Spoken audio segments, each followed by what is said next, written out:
Hi, everybody. Welcome to the latest episode of the Never Gets Old podcast. I'm your host, Mac Jackson. And returning to the fan cave is our buddy, Charles Rosenay, who, and I'm not going to bury the lead here, wrote a new Monkees book, which is near and dear to my heart. And correct me if I'm wrong, it's called the Monkees Comic Book Book. You are correct, sir. See? That's a good title. That's what it should be. That is the title. I can't think of a better thing. When you sent me that cover for it, I went, mm-hmm. Yeah, because it's clever and it says exactly what it's supposed to be.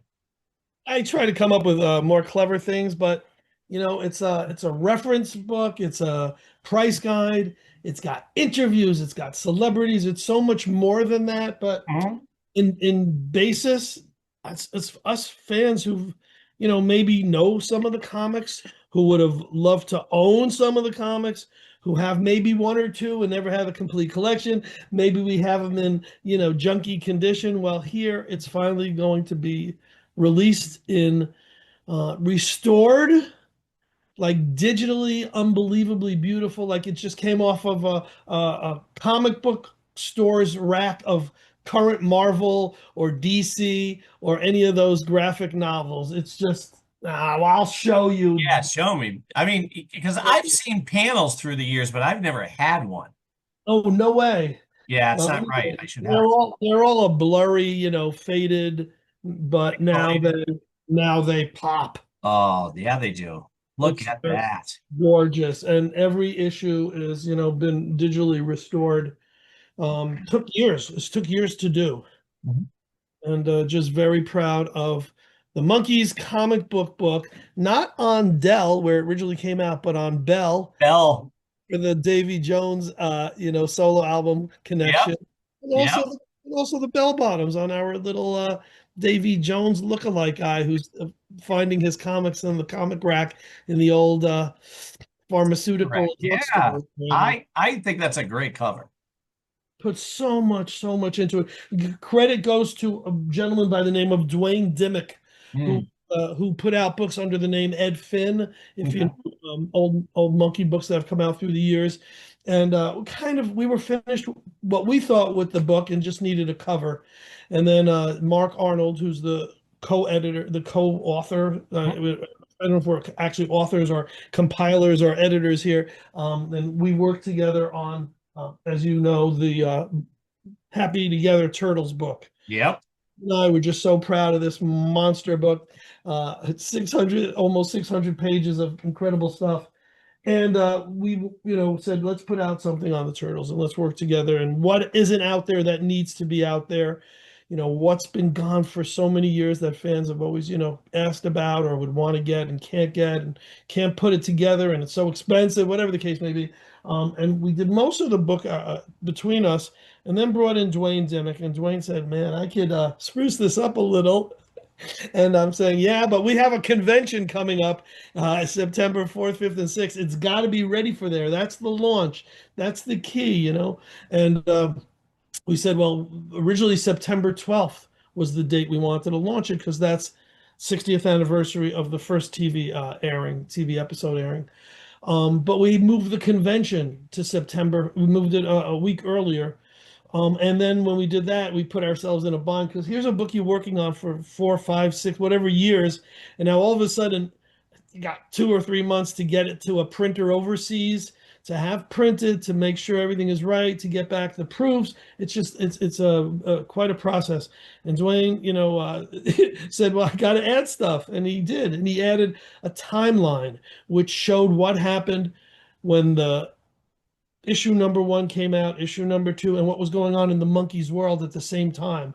I'm like, yeah, you're right. We got to have that, and we have to have the price guide. And we have inside is so much of Dwayne's heart and soul as a fellow fan who said, if I, this is how, if the book came out, I'd want these missing elements. And then he worked on the cover.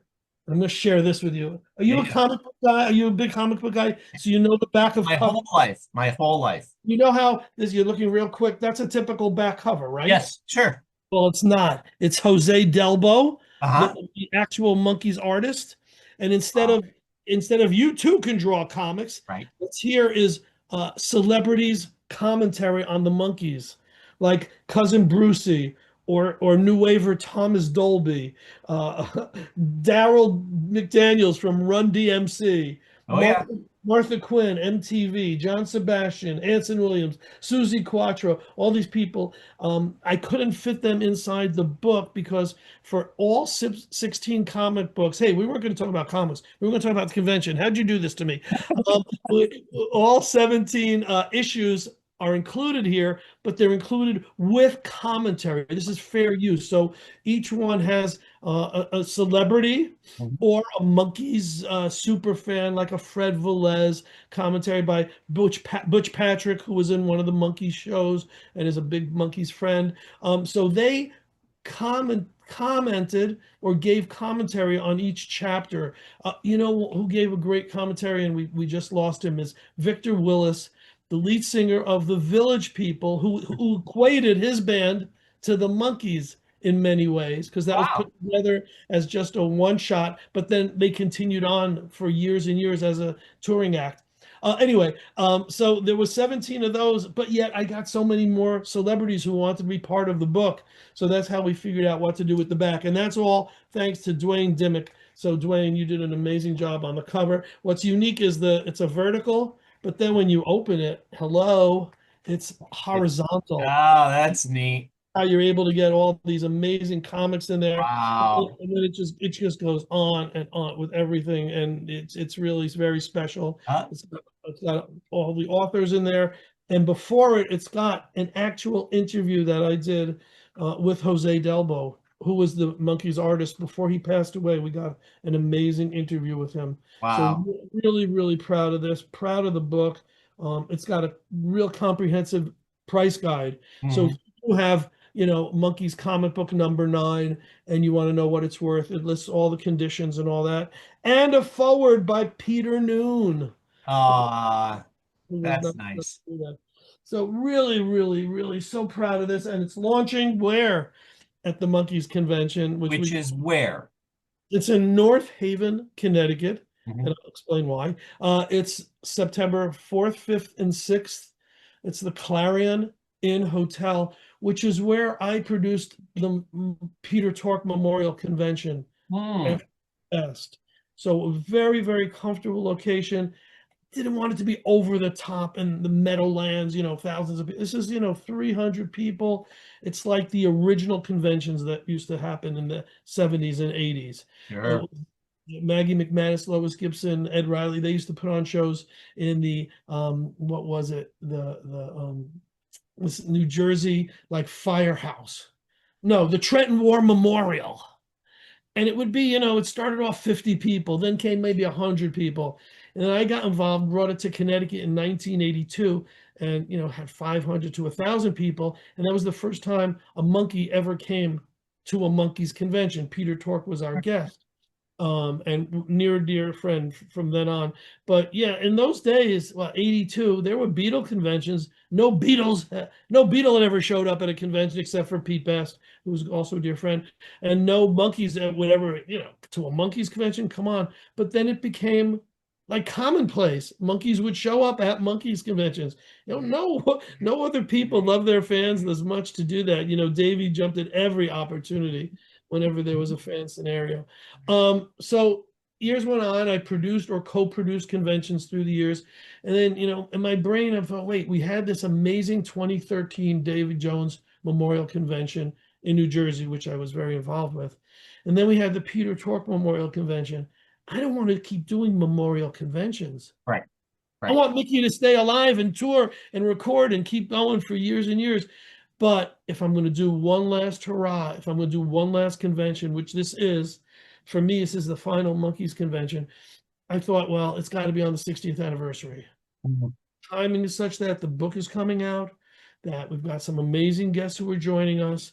And what better way to celebrate with just, being fans in the same room with the same love of the same music, the same TV show, the same recordings, the same personalities. The Monkees mean so much to me and to so many people that this last show, this last convention I'm doing is sort of, I don't want to say it's a give back because it's for my joy as much as it is for everyone attending the event. M60 we're calling it. Oh, nice. Oh, that's good. Yeah, yeah, yeah. That's a good name. Yeah, I always look at like your picks and stuff through the years. I'm like, man, always working hard. Like you're standing next to Beatles, and I don't know how much time you got to spend with them, but I'm thinking that's a lot of work just to make yourself be in the room with a celebrity, by themselves. But like the Monkees made themselves more accessible. Right. Like they want to be among the fans, whereas, people talk about stories of Paul McCartney was there and I figured I wouldn't talk to him. I was near him, but that was good. And Yeah. you to be in the room and sit next to him being like, so anyway, like I'm thinking, man, you got to work really, really hard Yeah, behind the scenes. yeah. And if you think about it, here I was publishing a magazine on the Beatles for 20 years, Good Day Sunshine. Yep. So that's an from the press point of view. I'm producing festivals and conventions, not just in Connecticut, but literally all over the world. I did them in Japan. I was always bringing people to the Beatles international conventions in Liverpool. I'm doing tours, obviously, every year since '83 to London and Liverpool. So through all those things, I had a few ins and a few scenarios. I met Paul a bunch of times, interviewed or got to speak to Ringo on TV in a bunch of times. Got to see George Harrison in Japan. Never John Lennon, of course. But yeah, I was.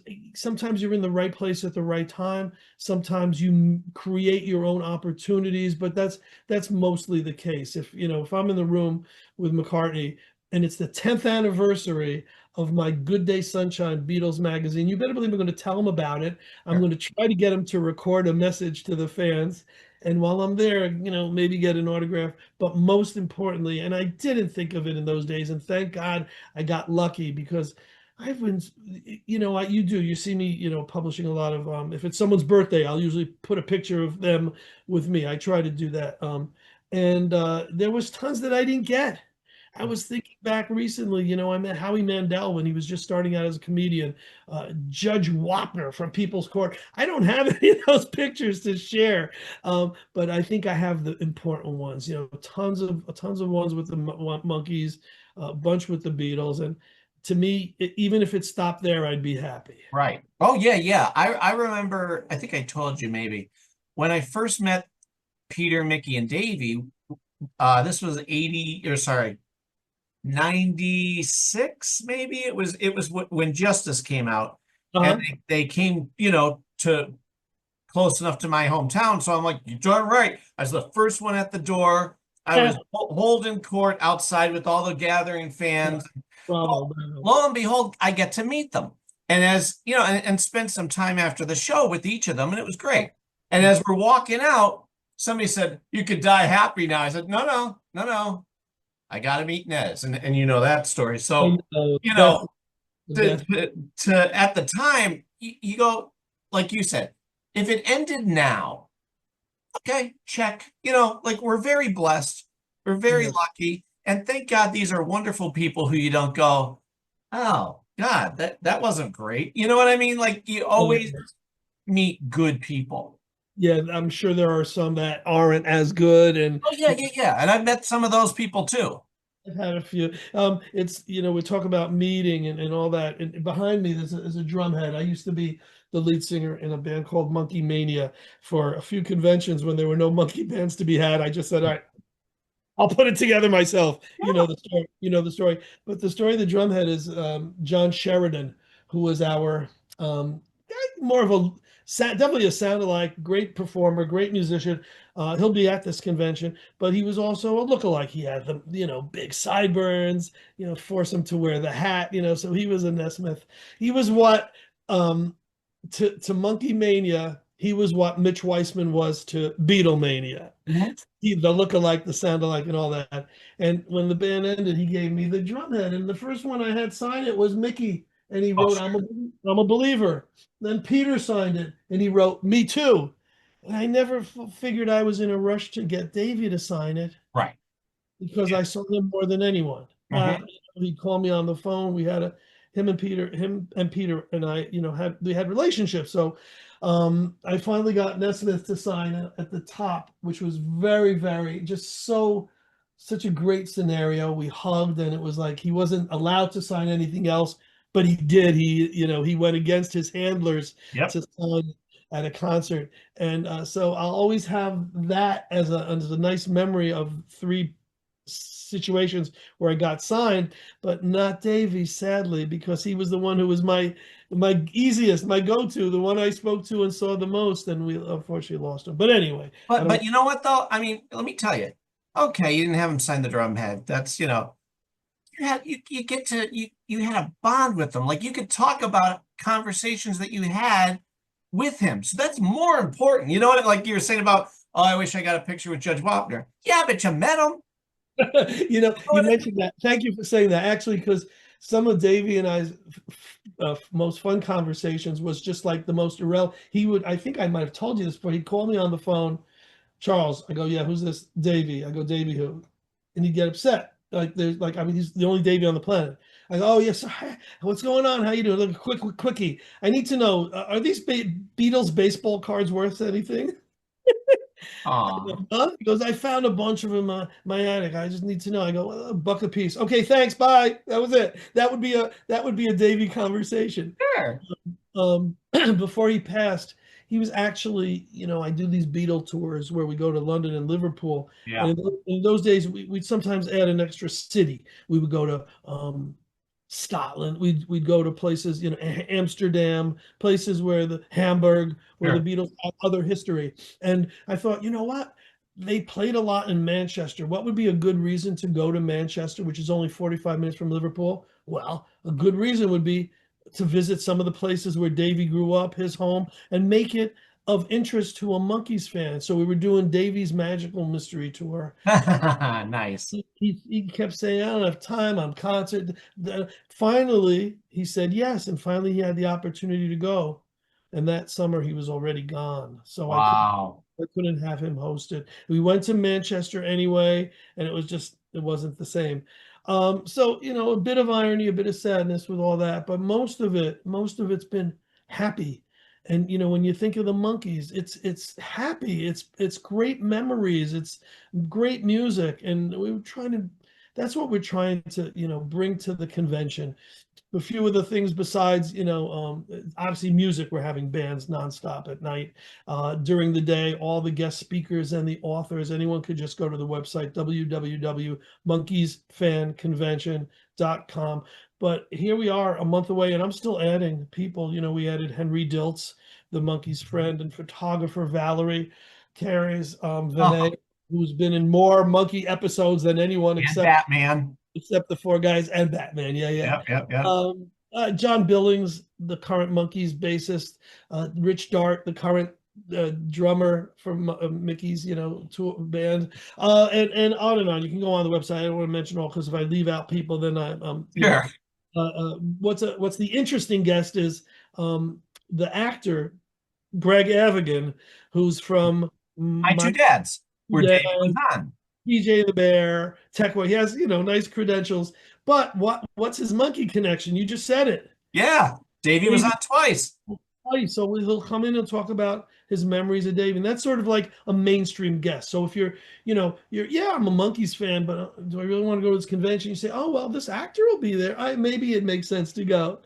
And then there's all these great authors, and I don't want to leave anyone out, so you can visit the website. But the other things that we hope to have, I own one of the two, one of the two Monkees pinball machines that were custom made. There's only two in the world. One is I have, and one is at the Monkees Museum in Connecticut, which we'll be visiting on Sunday as part of the convention. And Nice. and we're also going to have I hope there's a Monkees Broadway play in the works that may or may not ever make it out onto stage, may make it off Broadway, on Broadway, we don't know, but we're going to do a table read of it. So a lot of really cool stuff that Yeah. you would never experience, and you can experience it live. Mm. a place with fellow Monkee fans, and it's just going to be great. So Friday night, if I got to do the breakdown, Friday night, September 3rd, is kind of the welcome party. We're calling it a VIP party, but it's for people who are coming, staying at the hotel, something to do the first night. Hopefully no one gets too drunk and they're ready to party the next day. Next day is convention, convention, convention. First half of the day, all the vendors, the great, amazing vendors and memorabilia and records and DVDs and CDs and everything you could imagine. Of course, the launch of my book with Mark Arnold and Dwayne, and that'll be there. And hopefully, we'll all get to sign copies for everyone who comes in the door.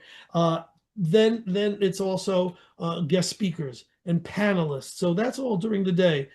At night, it's concert after concert. We've got different sets, including the characters who've played more Monkee conventions than any other band in history. They're the headliners and they're closing the show. And then Sunday, I'll give people a chance maybe to sleep in a little, have breakfast, and then the convention continues. This has never happened before at a different location at the Monkees Museum in Connecticut. It's about a half hour away. And it's the Underground Frodis Experience is what it's called. And it's Catherine McCabe and our friend Mick Lawless are running that day. And so we'll get to visit the museum. There'll be a barbecue, probably some food, some nasharai, and then also live music. So it's really 3 days of amazing stuff. Most of the people who are coming are either coming just Saturday or they're coming the whole weekend, including folks from Australia. We've got a Real. group of fans coming from Australia, people from England, people from Pennsylvania, people from all over. Well, and I'll say it again, and I'm sure I'll say it many times in many conversations, but I always admire your hustle. You've Mm. always, I mean, you bust your hiney doing all this type of thing. And as much as you have to be the hey guy, pay attention like to this, which is the job. That is Yeah, the job. yeah. I admire the heck out of it because it's not about you. You're not shoving yourself on, in front of who like say a Monkees thing. Like you go here, which is how to do it. Here, everybody, look what I, brought, or look what I can introduce. I admire the heck out of that, and I know it's not easy work, No. and it's this book alone, I can tell you, Yeah. besides the convention itself, I Years. can't even imagine, like you said, the back and forth with the book, and you got to check, and the monotony is enough to drive somebody nuts. This is the fun part. Being able to talk to you, being able to talk to the fans and promote it, being able to, I get psyched and hopefully I can share that energy. The tough part is right, the planning and the logistics of people's flights and the hotel and how they're going to get picked up and they want a table, they don't want a table, they need photos. That's exhaustive. Yeah. I've been doing it a long time with the Beatle conventions, and I think, oh, it's going to be so easy when I say I'm going to do an event, and it's I got it down to a science. No, no, every time it's new challenges and new scenarios and new difficulties. But I can't sit on a couch and watch TV and eat popcorn. I need to always be doing stuff. And Yeah, and I'll tell you, I'm thankful. I mean, what better? Yeah, what better than, I mean, the horror stuff, the paranormal stuff, the Beatles stuff, the Monkees, it's all stuff I love. It's all stuff you love. And I'm glad that pop culture is something that I can share with so many people. and also I don't want to forget to mention the Monkey Radio, Monkey Mania Radio. Three Are years. you still doing that? No, no. So that had the station had stopped because the I remember. main guru behind it passed away. Right, right. So it took a hiatus, reorganized, new management. I still feel I'm part of the family, but I did 3 years of every week getting another person to. I interviewed you. Yeah, I know.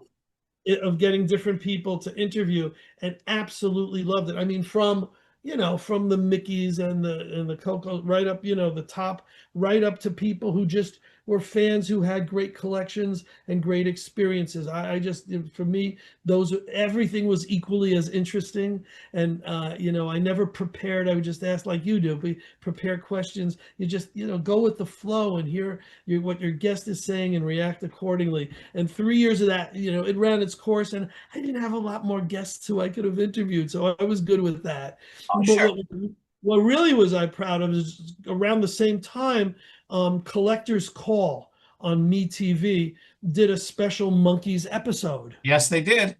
I know I And saw you on that. I'm like, I'm so hey. honored to be, I'm no expert, but someone who could give some evaluations of what things are worth. And it was funny because when I did the show, they go, "So who else are you good at? Can you do Zeppelin? Can you do all the?" They loved me being on the show, and they thought I was such a good representative of someone who evaluates the things and came off well, that they wanted me to do more of those. But I said, "Nah, it's Beatles and Monkees.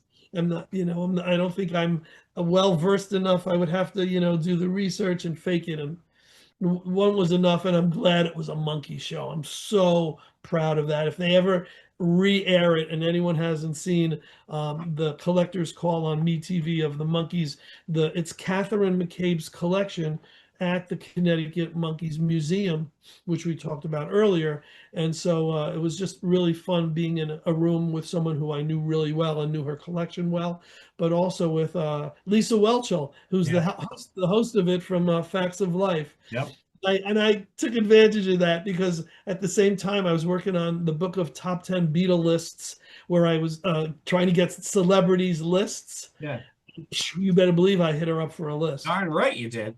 And she seems like a sweetheart. I mean, she clearly doesn't age at all. No, Yeah, she looks exactly the same as she ever did. And the clips that I've seen of that episode, I'm like, oh, good. She seems really genuinely interested in what yeah, everybody's talking and about. she's game. She played with the monkey puppet. Yep. Other shows she's put on, stuff. So yeah, she's a really good host for that. Host, yeah. So what is I'd love for you to take a break, but what is your next gig? What is your next, are you writing another book? You're going to keep doing other conventions? I mean, you're going to do the London one, I'm sure. My next gig is this Sunday, my daughter's wedding. Woo! Wow, congrats. That's the big deal. Whilst this is happening, believe it or not, I'm producing the Connecticut Witch and Culture Festival on the same dates as the wedding. Nuts. Sending ambassadors to run it for me. Sure. In 2 weeks, I've got the Beatles tour to Liverpool and London that we do every single year since 1983. 43 years of bringing people to the Beatles' holy land, and then it's more conventions and more fun stuff and all that. No more monkey conventions. I was gonna say, as long as you're happy, that's really what matters. I'm happy when I'm doing this stuff. Right. If I wasn't doing it, I'd go crazy. Yeah. Basketball 3 times a week, and then right to work. That's the apparatus, whatever you call it. So the thing is going to run out of time on us. It's the price of having a free That's all right. It's all good. Zoom thing. But I want to make sure we hit all the bulletin points. So they have to go to the Monkees Fan Convention website. Yes. And MonkeesFanConvention.com. and There's it's also an event page on Facebook. September 3rd to the 5th. September 3rd, 4th, and 5th at the Clarion Inn Hotel in North Haven, Connecticut. And the new book, which I'm so excited, as you know, I've been waiting for that probably since 1986. I honest to God, ever since I knew there was a Monkees comic book, I'm like, I want those, and I could never find them. So now, not only am I going to get it, it's going to be beautiful. And maybe get a signed copy. I would hope so. I know a guy. It devalues it, but Not to me. Not to me. Near and dear to my heart. I'll be very proud of that. Yes.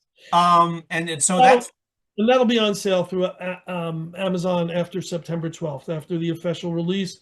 The convention is like the launch of it, the pre-release. That was going to be what I was going to ask. Yeah. How soon can I get my grubby little mitts on them? Right. Well, I'm thrilled that you let me know about this. I really appreciate. As soon as I saw your thing, you wanted me to tell you when it was. Here it is. I'm so happy. I think I don't know how this can be done scientifically, but I think you said yes before I finished my email to you. Yes, yep, that was me. Yeah. So yeah, obviously keep me in mind when anytime you have something you want to talk about. And I'm happy to have you. I always felt bad that I wasn't able to meet with you at the one convention. You say, hey, you could come and be my guest. And I thought, yay. And then I look at the kids and I'm like, crap, I can't, because I had to do whatever, being a dad, you got to do kid stuff. Yeah. But I knew you understood, but I was like, I love that he said that. And someday I will. And hopefully I'll see you at a chiller soon too. That'd be great. Yes. Because you always show up at the chiller conventions, right? I tried to. The last chiller I had, Keith Hopwood and Peter Noon, the Hermits were there. Yeah. So I tried to bring guests with me at the show. He seems like a sweet guy, Peter Noon, yeah. right? Very funny. And if you haven't seen him live, see Peter Noon live. It's one of the best shows out there. Yeah. Yeah. Every clip I've seen, I'm like, yeah, I love this. So, all right. Well, I will let you go. Thanks everybody. Please jump on our Patreon. You can leave a tip. I'm handing out, not that this is directly connected with this podcast. If somebody leaves a tip, I get to send them a sticker of the audio series that I do, being the voice actor. So yeah, if somebody leaves a tip on our Patreon, I get to send you stuff, is really the excuse for me to do that. So please do that. Please go to the convention. Please buy his book. It's holy crap, it looks incredible. I'm so happy personally. But I mean, just if you like comics and you like the Monkees, why would you not? Even if you just like one over the other, you're gonna love them both by the time you get that book. If you like comics, if you like pop culture, if you love the Monkees, if you love celebrities, all of the above, it's a reason to get it, to add to your collection and love it. Yeah, I'm so excited. All right, everybody, we will let you go. We'll catch you next time. Please look for us on YouTube, subscribe, do all the things you're supposed to do. Support our buddy Charles here in all that he does, because he's doing a lot. He's got a lot of books. You should be reading them all. And stay excited, everyone.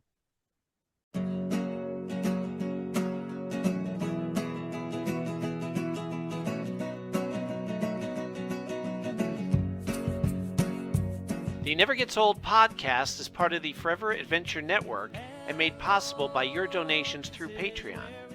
If you'd like to help us out, please go to the Forever Adventure Network by Mac Jackson on Patreon and help by subscribing, rating, and reviewing wherever podcasts are heard.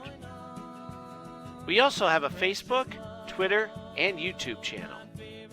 The show's music is by Harmony Constant and available wherever music is sold. Thanks for listening, everybody. And remember, stay excited.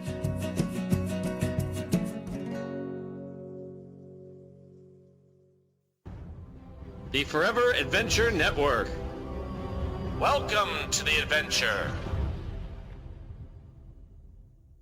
Get ready for the ultimate crossover. MacGyver meets SG-1 in a thrilling new audio series. Follow Jack O'Neill and his twin brother MacGyver as they take on enemies, explore distant worlds, and uncover new mysteries. Created and performed by Mac Jackson, this series is packed with adventure, surprises, and even returning actors from both franchises reprising their iconic roles. Stream it now on Spotify, iTunes, YouTube, and more. Don't miss this one-of-a-kind adventure.